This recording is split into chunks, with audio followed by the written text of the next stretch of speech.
told my date about my Mrkh syndrome over coffee, bracing myself that his sweet words would turn into cruel indifference. I have Mrkh syndrome.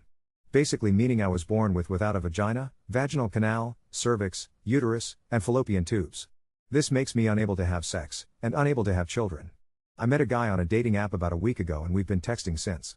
I've been super busy with school, volunteer work, and meetings, so we haven't actually met in person yet. We spoke on the phone once so far while he was walking home from work at 3 a.m. He's a bartender.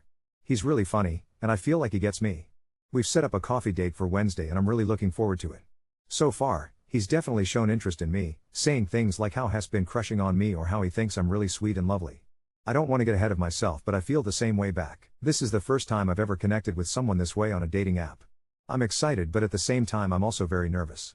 He's very honest and blunt about things and I feel that I need to reciprocate that. A lot of doctors and therapists say that there's no right time to discuss it, only when you feel comfortable. Although that's true, I don't want either of us to be invested in the other before having the chance to talk about it. So I guess my question is, how long should I wait before telling him? Would it be too much if I told him on our first date? I mean, for all I know maybe he won't even be interested in me after meet in person. But at the same time, if he is, I'm not trying to scare him away. And a follow-up question, how do I begin to tell him? Maybe a funny way to approach it? Or a good conversation starter that could lead the conversation towards my condition? I've told one guy before and that didn't go too well.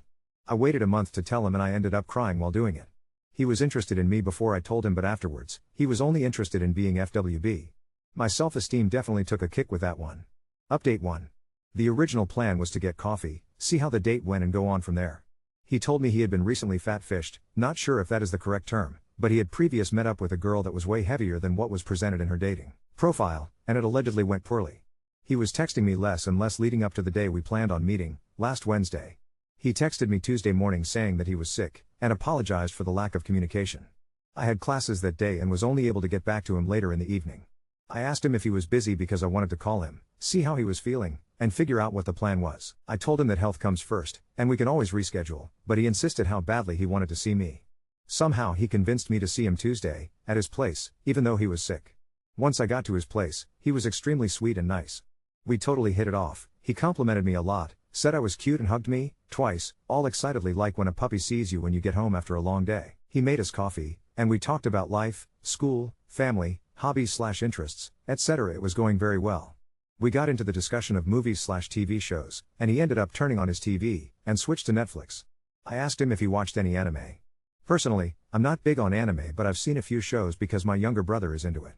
I recommended Full Metal Alchemist to him and we started watching that. He asked if he could sit closer to me, I said yes, and he noticed I was cold, so he turned up the heat and brought out a blanket for us. I had my head resting on his chest with his arm around me, and I joked about how fast his heart was beating. He said that it was probably because he had a cute girl sitting with him. In that moment, I realized I had to tell him about my condition. It took a while for me to get into that discussion because 1, I just wanted to hold on to that moment for a bit longer, and 2, I wanted to tell him, but I couldn't get the words to come out. He looked at me and tried going in for a kiss, but I pulled away. I said that I had to tell him something and asked him to turn off the TV. He obliged. I just froze after that. I literally couldn't get the words to come out in the way I wanted them to or how to begin to talk coherently. Even though I asked for advice in the previous post, I totally went blank in that moment and none of it was implemented effectively. I tried changing the conversation because I felt like I was going to cry, but he assured me that I could tell him. I honestly don't remember what I said because I'm pretty sure my brain shut down, but I managed to mumble some sort of god-awful explanation. He asked a few questions, and then said he wasn't sure if he could be in a relationship that doesn't involve sex. He said that we could keep it casual for now and see where things went. Even though I originally went in with the worst expectation, I was still hurt by what he said. I felt really let down because he met a lot of the things on my checklist and I thought we connected well. I asked what keep it casual specifically meant for him, and he said that we could be exclusive, but he didn't want to get too emotionally attached. I guess that was the part that really stung. I told him that I wasn't looking for a definitive answer yet because it was still too early to tell anything, and I wasn't looking for marriage, but if he knew right now, for a fact, that he can't be in a serious relationship with someone that has my condition, then I wasn't interested.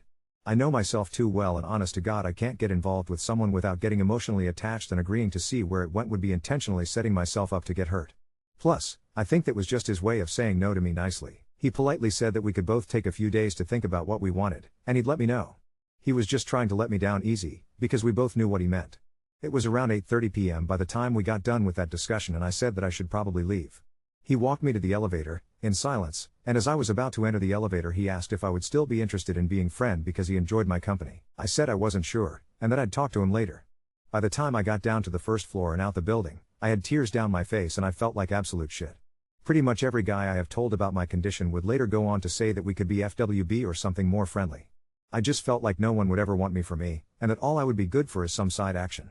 I felt really alone. I felt that the only reason I had ever been in a relationship previously was because I hadn't been diagnosed with my condition when I started dating my ex, and we had already been together for a year when I did find out.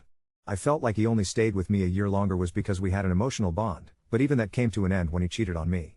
I'm not that insecure, but at that time I couldn't think straight. I had just experienced something nice, and it was instantly taken away from me. I haven't had many friends after my ex cheated on me with my best friend, and I cut contact with everyone in that circle, and making friends at university is difficult if you're a commuter. I ended up calling a guy I know as I walked back to the subway. I don't really consider him a friend anymore because he has told me he has feelings for me, but I don't feel the same way back towards him, and he makes constant, cheesy statements about me and him despite me telling him not to. I don't want him getting too attached to me, so I keep my distance.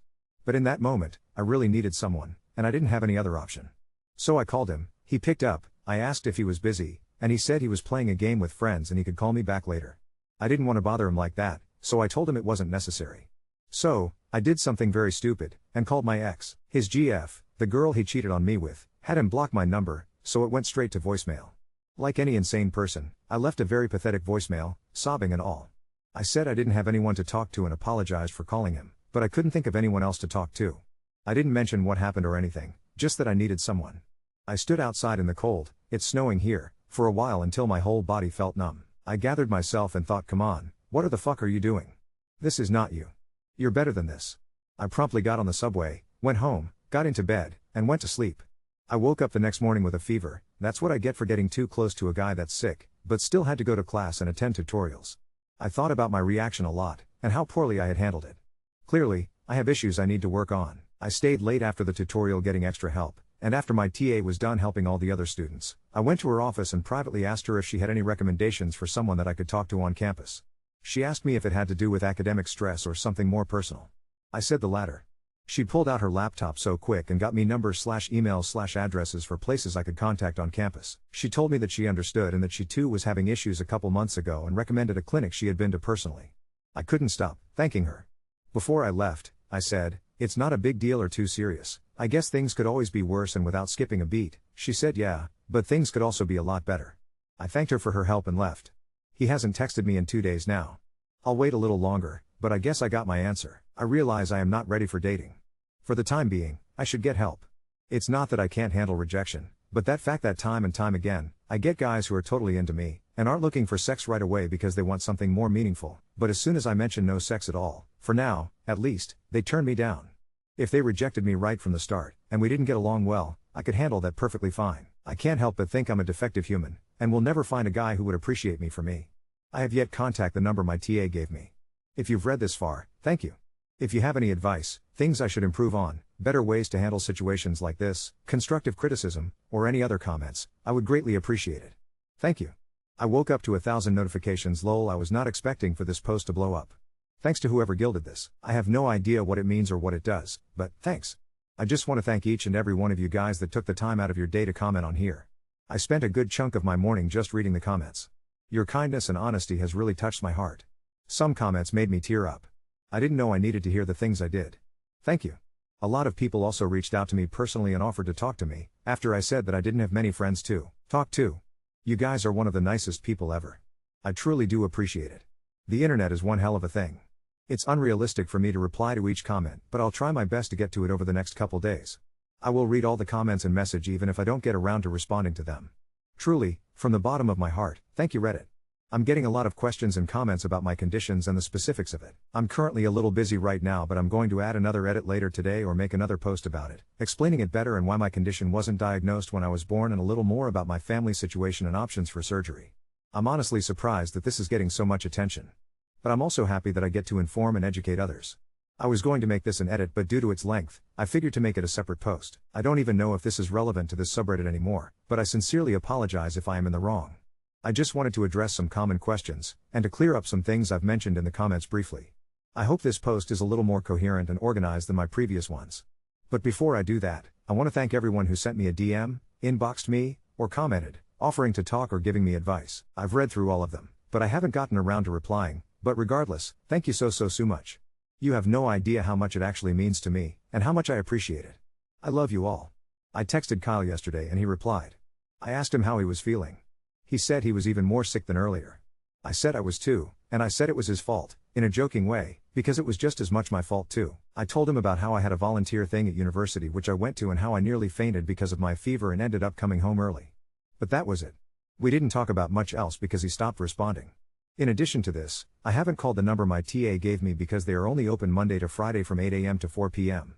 So, I'm going to be doing that on Monday, hopefully. The exact name for my condition is Mrkh syndrome, or Mrkh syndrome for short. It affects 1 in every 5,000 women. A lot of people, I'm assuming they were trolls, stated that I was a guy or something along those lines. Just to clarify, I am a woman, I look like a woman physically and I've felt like a woman my whole life. I was genetically born with 20 chromosomes. Being a woman is not something I doubt. There are basically 2 types of branches within Mrkh. Type 1 is an isolated occurrence, meaning there is only a lack/underdevelopment of internal reproductive organs. Type 2 is more serious as it is also associated with auditory, vertebral, renal, and cardiac issues. This may include hearing loss, bent or curved spine, missing kidney, etc. I have type 1. There are a lot of variations for each woman and to what extent they are affected by this. I am mainly going to be talking about my individual case. A lot of people were confused as to why I was only diagnosed with this a year ago and not at birth, and why did I find out after already being with my ex for over a year. The way MKRH works is that it affects internal reproductive organs. This means that just by looking on the outside, it is undetectable. From the outside, I look like a normal female. I have normal external genitalia, including a clitoris, urethra, labia, etc. I am missing the vaginal opening, cervix, uterus, fallopian tubes, and my ovaries are underdeveloped. My ovaries contain a few eggs, and they function enough to produce lower levels of estrogen, which is why I am still physically able to look like a female. For me personally, instead of a vaginal opening, I have something called an indentation or dimple. For 18 years of my life, I lived thinking I was just like any other girl. I never once suspected anything wrong. When I started dating my ex, we never attempted to have sex because neither of us were ready. But this was around the time I started to feel like something was wrong. One main reason was that I hadn't started my period, and the second being the fact that I wasn't able to insert a finger inside my vagina. For some reason, at the time, I assumed periods and fingering went together. I thought that once a girl got her period, her vagina opened and the barrier fell out or something like that. It's weird looking back at that now, haha. I went to the doctors one day, this was before I started dating my ex, with my mom after she started getting worried about me not getting my period. This is probably one of the most common ways women with Mrkh find out about it. The doctors simply assumed that I was a late bloomer, and told me to fix up my diet and workout. I was underweight at the time, around 82 pounds with a height of 5 feet or 152 centimeters. I was referred to a pediatrician who did absolute jack shit about my situation. The following year, I got my shit together on my own. I joined the wrestling team, track team, and I started doing weight training. As a result of this, I was also eating way more, and I gained a lot of muscle mass. I got my weight up to 120 pounds when I still hadn't gotten my period. I went back to the doctors. They still didn't take it too seriously, telling me that some women don't get their periods until they turn 20 or something, or asked me about my family history. I had multiple blood tests done, showing my levels were completely normal. I didn't feel like everything was normal, so I switched around doctors, seeing different specialists, and pediatricians, getting more and more blood tests done each time. Needless to say, I was getting tired of blood tests because I knew they didn't show anything. One doctor said my prolactin levels were too high, but I think that was circumstantial. Prolactin is the hormone that produces breast milk in pregnant women, and she kept insisting that I had breast discharge, which is something I had never experienced before in my life. Somehow, I can't exactly remember which doctor, I ended up getting put on birth control pills as an attempt to reset my biological functions and induce a period. I diligently took the BC pills every day. Nothing happened. This is when I thought, is it just me or does healthcare in Canada suck? Then another doctor suggested I get a pelvic ultrasound done. This is when they found the issue. The poor lady who did my ultrasound spent over an hour looking for my uterus, which didn't even exist. The doctor did a pretty terrible job of telling me the news, in all honesty. She stood at the door, ultrasound reading in hand, with the door wide open, and told my mom I had Mrkh. She said according to the ultrasound I had an underdeveloped uterus. This ends up being false later. She literally didn't even spend 2 minutes talking about it and left. I walked back to the car with my mom. She was crying as she called my dad and told him the news.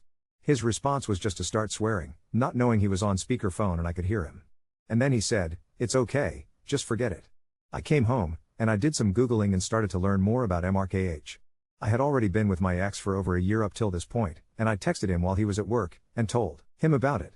I also added that if it changed anything between us, that I would understand, and I wouldn't hold it against him. As much as I might hate him now, he was the only one who ever handled this news properly, which is something I really needed at the time.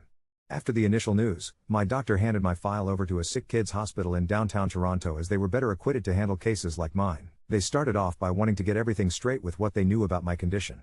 They had me get an MRI done because, although ultrasounds are more inexpensive, they are not as clear and detailed as an MRI.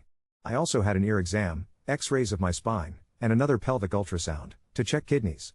Doctors aren't allowed to disclose patient information, and of course, the poor lady spent a good while looking for my uterus and even called in another technician to help. I ended up asking them if they were trying to look for my uterus, because I didn't have one. The look on their face was hilarious, as I'm sure they probably never heard of my condition either. After I met up with my doctor, and everything was figured out, I was properly informed that I did not have any issues with my spine, or kidneys, or ears, but I was missing a uterus, cervix, vaginal canal, and fallopian tubes. I was called in for another appointment after a couple weeks, and they did a physical examination where they wanted to measure the depth of my vagina. They had me lay down with my legs in the stirrups, and they took a Q-tip covered in a lubricant gel and inserted it in my vagina. The depth of it was about 3 millimeters deep. It was actually quite painful, and I hated doctors by this point anyways. My parents are pretty religious, and discussions about topics about the female body, menstruation, and private matters like that are highly taboo. Everyone knows about it, but no one talks about it. My mother isn't educated and she doesn't know English well, so most of the time when I went to the doctors, I went with my dad. It was very weird and awkward. The few times my dad refused to go with me, I went with my mom and had to translate everything the doctor were saying for her. After my last appointment with Sick Kids Hospital, they referred me to a social worker who gave me her business card, some brochures and other things with information about my condition. My dad took those from me and threw them out, saying I didn't need them. They also asked if I would like to attend the support group meetings they had weekly at the hospital, to which my dad also insisted that I didn't. Going to therapy at the hospital in secret isn't an option because it's too far. I can't drive on the highway yet, and it would be impossible for me to make up some lie to go. Taking the bus there would take over 2 hours, which I don't particularly mind doing if it helps me, but I don't have time due to school. I actually got a letter from the hospital in September about a pretty cool Mrkh conference here where different doctors came with information and everyone dealing with it was invited. I really wanted to go. But again, it was far. I figured since it was a once-in-a-lifetime opportunity, I could definitely bus there. The event started at 8 a.m. and busing literally took 5 hours. It was unrealistic for me to go. So then I told my parents about it and they said, you don't want to go to that. They'll put all sorts of rubbish in your mind and how you're not really a woman.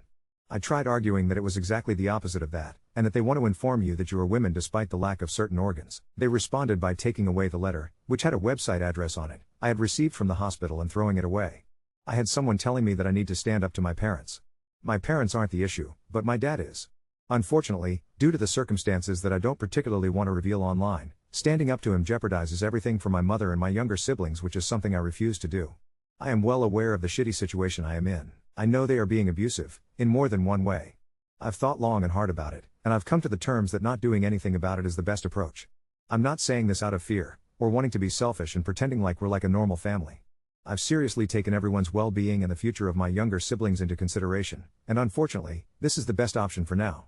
I had a lot of people asking or informing me about surgery. In my first post, somewhere in the comments, I believe I said something along the lines of I'm a broke college student, and surgery isn't an option right now, as a way to avoid talking about the real reason why I can't get surgery yet.